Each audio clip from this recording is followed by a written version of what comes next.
पाठ 2 स्वर ध्वनियां और उनके वर्ण वाउल्स एंड देयर लेटर्स। आ, ओ।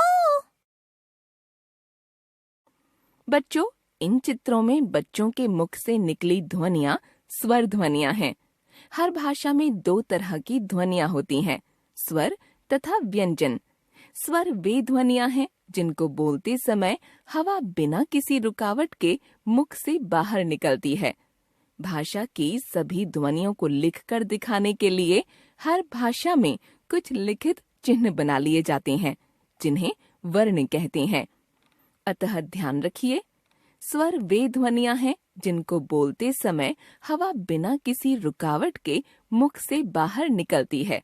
यह तो आप जानते ही हैं कि हिंदी में हम जैसा बोलते हैं वैसा ही लिखते भी हैं। क्योंकि स्वरों को 2 तरह से बोला जाता है, इसलिए इनको लिखकर दिखाने के लिए 2 तरह के वर्ण बनाए गए हैं।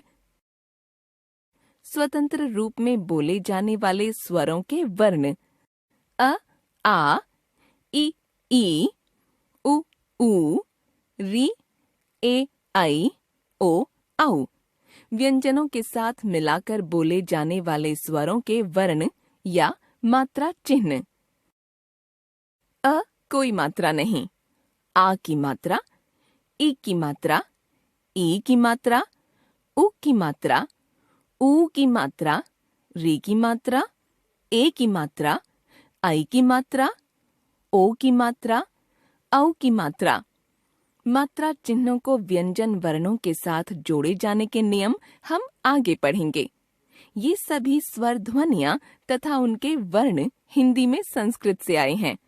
इनके अलावा हिंदी में कुछ नए स्वर भी मिलते हैं जो संस्कृत में नहीं थे। नए स्वर 2 तरह के हैं। आगत स्वर। आगत शब्द का अर्थ है आया हुआ। जो स्वर अंग्रेजी आदि अनेक विदेशी भाषाओं से हिंदी में आए हैं, उन्हें आगत स्वर कहते हैं। हिंदी में एक ही आगत स्वर है तथा इसके लिए अ वर्ण तथा उसका मात्रा चिन्ह बनाया गया है।